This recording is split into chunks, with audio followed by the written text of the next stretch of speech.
ও মুসলমান, আমাদের পাশের দাদাদের পদ্ধতি হলো মেয়েকে যখন বিবাহ দেয় ওই মেয়েকে যা কিছু দেওয়ার ওই একবারেই দিয়ে দিতে হয়। কথা কোন ঠিক কি ঠিক না? এই বাবার যদি কোনো সন্তান থাকে, ছেলে সন্তান থাকে, এই বাবার মৃত্যুর পরে মেয়ে কোনো ভাগিদার হয়? সংসারে সম্পদের মধ্যে কোনো ভাগিদার হয় মেয়ে? সংসারে আর কোনো ভাগিদারিত্ব নাই। এখন বলেন, আমি একজন মুসলমান, আমার মেয়ে, আমার 10টা ছেলেও যদি থাকে, তাহলে মেয়ের একটা অংশ মুসলমানের তেজ্য সম্পদের মধ্যে থাকে কি থাকে না? থাকে এবং থাকবে। এটা আল্লাহ প্রদত্ত বিধান। আর এরা যখন আমাদেরকে নারী অধিকারের কথা শোনায় না, তখন আসলে যে কি করতে মনে চায় তা বলতে পারতেছি না। এরা আমাদেরকে নারী অধিকারের স্লোগান শিখায় যে ইসলাম নারীর অধিকারকে খর্ব করেছে। আল্লাহর কসম করে বলি, পৃথিবীর ইতিহাসে আদম আলাইহিসসালাম থেকে নিয়ে মুহাম্মদ রাসূলুল্লাহ পর্যন্ত ইসলাম নারীকে যতটা অধিকার দিয়েছে, কোনো ধর্ম এরকম অধিকার দিতে পারে নাই।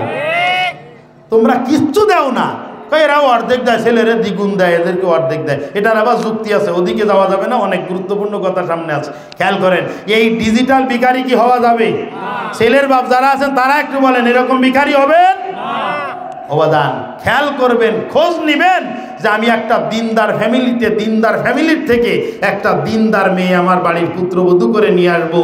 এই দিনদার ফ্যামিলির থেকে দিনদার একটা পুত্রবধূকে আমি নিয়ে আসবো, দিনদার একটা মেয়ে নিয়ে আসবো। এই বাবা মাথার গাম পায়ে ফেলে 18-20 বছর পর্যন্ত মেয়েটাকে লালন পালন করেছে। আবার ওই মেয়েটাকে বিদায় করতে গিয়ে বাবার কপালে যদি ভাঁজ হয়ে যায়, ও মুসলমান, লিখে রাখো অন্তরের খাতায়, তোমার নামাজ পড়তে পড়তে কপালের চামড়া উঠে যাবে, কিন্তু তোমার নামাজে কোনো ফায়দা হবে না। এইভাবে যদি মেয়ের বাবাকে তুমি বিপদে ফেলাও। আর কিছু সংখ্যক কপাল পোড়া আবার এরকমও থাকে, বাপ হজে যাওয়ার সময় মেয়েদেরকে শরীক ফাঁকি দিয়ে ছেলের নামে লিখে দিয়ে যায়, আছে না? নাই? এরকমও কিছু কপাল পোড়া আছে। আমি এক জায়গায় ওয়াজ করে বিপদে পড়ে গেছি, মাহফিলের সভাপতি সাহেবের সমস্যা। আমি কিন্তু আমার কেউ বলেনি, উনি ওই দূরে ভ্যানের উপরে বসে বাদাম খাচ্ছে, ওইখান থেকে চিল্লান দিয়ে উঠছে। আমার ওয়াজে জীবনে কোনদিন এরকম কেউ করেনি। ওই জায়গায় যখন কি হয়েছে, সমস্যা কি, আমার পাশের থেকে ওই ঘোষক বলতেছে হুজুর বেকার হয়ে গেছে, একদম পয়েন্টে লেগে গেছে। এই পয়েন্টে লাগার কারণে জয়েন্টে ব্যথা হয়েছে। কথা কর, মনে আছে শুরুর কথা? খবরদার, এই জয়েন্টে ব্যথা হওয়া যাবে না বাজান। ওষুধ খেয়ে হজম করতে পারলে রোগ ভালো হবে। আর ওষুধ খেয়ে যদি আপনি বিরক্ত বোধ করেন, তাহলে ওই ওষুধে আপনার জীবনে কোনোদিন ট্রিটমেন্ট হবে না। ও বাজান, আসেন সামনের দিকে যাই। একজন নেককার রমণী রহমাতুল্লিল আলামিন সাল্লাল্লাহু আলাইহি ওয়াসাল্লাম বলেছেন, আদ-দুনিয়া কুল্লুহা মাতা ওয়া খায়রু মাতা'id দুনিয়াল মারওয়াতু সালিহা, আও কামা ক্বালা আলাইহি সালাতু ওয়াসসালাম।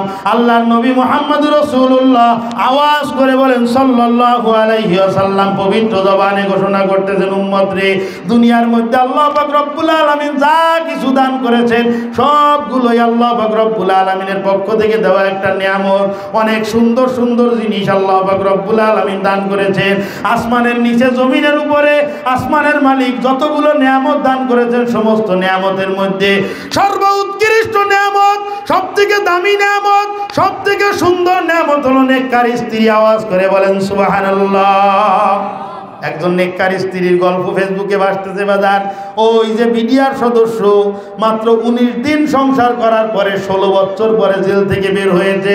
আমি আশ্চর্য হয়ে গেছি বাজার, আশ্চর্য হয়ে গেছি। আমার মা বোনদের অবস্থা বর্তমান সমাজে, স্বামী ইনকাম করতে বিদেশে গেছে আর ইনি আকামের লাইন দিয়ে দিচ্ছে, আছে না? মিথ্যা কথা বললাম?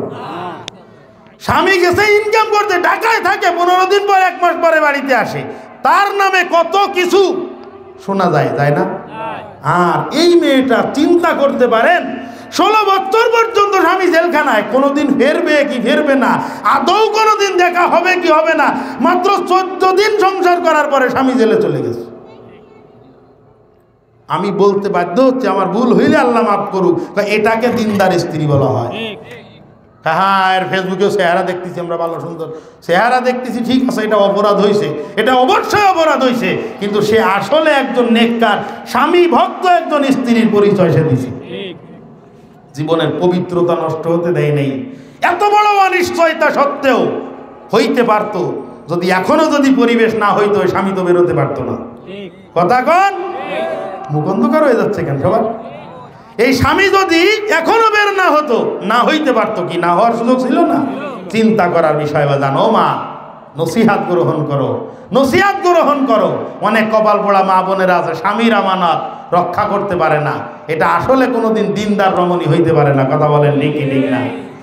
ও মুসলমান, আল্লাহ নবী বলতেছেন নেককারী স্ত্রী হলো, নেককারী স্ত্রী আল্লাহ পাক রব্বুল আলামিনের থেকে দেওয়া নিয়ামত। ছেলেকে বিবাহ করানোর সময় একটা দিনদার ফ্যামিলি খোঁজ করবেন মুসলমান হিসাবে। আল্লাহ নবী বলেছেন ফাসফার বিজাতিদ দিন তারিবাতিয়া দাকা, যদি দিনদারিকে প্রাধান্য না দাও তাহলে তুমি ধ্বংস হয়ে যাবা। আমি মুহাম্মদুর রাসূলুল্লাহ বলতেছি তুনকাউল মারওয়াতু লিআরবাঈন, চারটা কারণে মহিলাদেরকে বিবাহ করা হয়। লিমা লিহা, এক নম্বর তার সম্পদ দেখে, ওয়ালি জামালিহা দ্বিতীয় নম্বর সৌন্দর্য দেখে, ওয়ালি হাসাবিহা তৃতীয় নম্বর বংশ দেখে, ওয়ালি দীনিহার চতুর্থ নম্বর হলো দিনদারি দেখে। ও মুসলমান, ইহুদিরা বিবাহ করে সম্পদ দেখে, খ্রিস্টানরা বিবাহ করে সৌন্দর্য দেখে, হিন্দুরা বিবাহ করে বংশমর্যাদা দেখে। আর তোমরা মুসলমান, আমি মুহাম্মদুর রাসূলুল্লাহ তোমাদেরকে নির্দেশ করতেছি তোমরা বিবাহ করবা দিনদারি দেখে, তোমরা বিবাহ করবা দিনদারি দেখে। দিনদার একটা মেয়েকে ঘরে নিয়ে আসবা, দিনদার একটা ছেলের হাতে তোমার কলিজার টুকরাকে অর্পণ করে দিবা। হয়তোবা দুনিয়ার মধ্যে সুখ শান্তি একটু কম হবে মুসলমান, কিন্তু ঘরটা জান্নাতের টুকরায় পরিণত হয়ে যাবে। বলেন সুবহানাল্লাহ। অবদান সামনের দিকে আসেন। বিবাহ শাদীর কথাবার্তা সব কিছু কমপ্লিট হয়ে যাওয়ার পর এবার আসে গায়ে হলুদের পালা। অনেক ওলামায়ে কেরাম এখানে উপস্থিত আছেন, আলাদা আলাদা জিজ্ঞাসা করে নেবেন। আল্লাহর কসম করে বলতেছি, গায়ে হলুদের কোনো প্রথা কুরআন সুন্নাহর মধ্যে অন্তত আমি কোথাও খুঁজে পাই নাই। গায়ে হলুদের প্রথা এটাও কিন্তু হিন্দুদের প্রথা। কথা কোন? এই গায়ে হলুদের দ্বারাই হয় কি? গায়ে হলুদের দ্বারাই হয় আপনার কিছু বেপর্দা কিছু মহিলা, কিছু মারাত্মক উচ্ছৃঙ্খল কিছু মহিলা ওই কুলো নিয়ে নাচানাচি করে, কাদার মধ্যে ছুপাছুপি, বিভিন্ন রকমের নোংরামি। এটা কোনো সুস্থ মস্তিষ্কের মানুষ মেনে নিতে পারে? কথা বলেন পারে? আর ইনি আবার বড় বড় ফতুয়া দেয়, আরে না ও বিয়ে শাদীর মধ্যে ওরকম একটু হয়, এটা বুঝেন না, সব জায়গায় মশলা করলি হয় আছে না?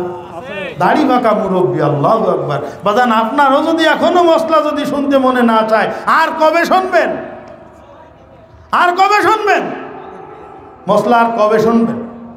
এই জন্য কোরআন সুন্নাহর কথা বিধান এটা যদি আমার পছন্দ হয় তবু আলহামদুলিল্লাহ, পছন্দ না হইলেও আলহামদুলিল্লাহ, আমার নিজেকে আমাকে কোরআন সুন্নাহ অনুযায়ী করতে হবে। কথা বলেন ঠিক না?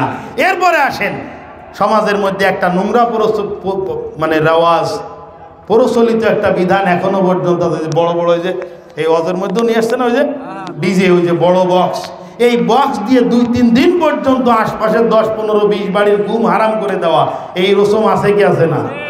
কথা কান আছে কি আছে না? বাজান, ভালো করে খেয়াল করেন, খবরদার, আমি নিজে হারামের মধ্যে জড়াবো না, অন্য কাউকে হারামে জড়াতে দেব না। আমি হাতে পায়ে ধরে বুঝাবো, ভাই এটা করা ঠিক না। ওই বিবাহর অনুষ্ঠান বয়কট করা কিন্তু মুসলমান হিসেবে এটা দায়িত্ব এবং কর্তব্য। ডিজে থাকলে আমি ওই বিবাহের অনুষ্ঠানে নেই। কথা কন, এবার মনে হয় রাগ হয়ে যাচ্ছে একটু না?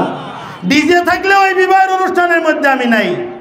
আল্লাহর নবী বলেন, সায়াতি আলান নাসি জামানুন লা ইয়াবকা মিনাল ইসলাম ইল্লা ইসমুহু ওয়া লা ইয়াবকা মিনাল কুরআন ইল্লা রাসমুহু ওয়া মাসাজিদুহুম আমিরাতুন ওয়া হিয়া খারাবুন আনিল হুদা আও কামা ক্বালা আলাইহিস সালাতু ওয়াস সালাম। আল্লাহর নবী মুহাম্মদুর রাসূলুল্লাহ আওয়াজ করে বলেন সাল্লাল্লাহু আলাইহি ওয়াসাল্লাম পবিত্র জবানে ঘোষণা করতেছেন, ও আমার উম্মতেরা, এমন একটা জামানা আমার উম্মতের উপরে আসবে, সায়াতি আলান নাসি জামানুন, এমন একটা জামানা আমার উম্মতের উপরে আসবে, লা ইয়াবকা মিনাল ইসলাম ইল্লা ইসমু, মানুষ দুনিয়ার মধ্যে নামমাত্র মুসলমান থাকবে, নাম আছে আব্দুল্লাহ, নাম আছে আব্দুর রহমান, কিন্তু তাকে সপ্তাহে একদিন ছাড়া মসজিদে পাওয়া যায় না। আছে কি আছে না? অসন্তুষ্ট হচ্ছেন না তো বাদান? বেশি হয়ে যাচ্ছে কি? যাচ্ছে মনে হয় একটু। এমন কিছু মুসলমান আছে সমাজের মধ্যে, নাম আব্দুর রহমান, অথচ সপ্তাহে ছুটির দিন ছাড়া উনি মসজিদে আসতে পারে না। আছে না এরকমের? তাহলে মুসলমানের শেয়ার, মুসলমানের সর্বপ্রথম নিদর্শন মুসলমান নামাজি হবে। কি বলেন? কথা ঠিক? আর মুসলমান এক জায়গায় নামাজের দাওয়াত দিছে, আল্লাহ কত সমস্যা। হুজুর, যারা নামাজ পড়ে ওকে যে অবস্থা, তার থেকে আমরা অনেক ভালো আছি। নাউজুবিল্লাহ বলেন। চিন্তা করার বিষয়, শয়তান যে কোয়ালিটির, আল্লাহ নবী বলেছেন এটা প্রত্যেকের পিছনে একটা শয়তান আছে। আমারে মুফতি সাহেব বলেন আপনারা, আমার পিছনে শয়তানও কিন্তু একটা মুফতি সাহেব আছে। ইনি মোহতামিম সাহেব, ওনার পিছনে শয়তানও কিন্তু একটা আছে মোহতামিম সাহেব। এটা অসন্তুষ্ট হইলে হবে না বাজান। বেয়ানালার পিছনে শয়তানও আছে বেয়ানালা, একজন ডিসির পিছনে শয়তানও আছে ডিসি। বিসিএস ক্যাডারের পিছনে যদি বেয়ানালার পিছনে লাগা শয়তান যদি বিসিএস ক্যাডারের কাছে যায় তো টিকতে পারে ওখানে? সাধারণ পাবলিকের কাছে লাগা শয়তান যদি মুফতি সাহেবের কাছে আসে তো টিকতে পারবে সেখানে?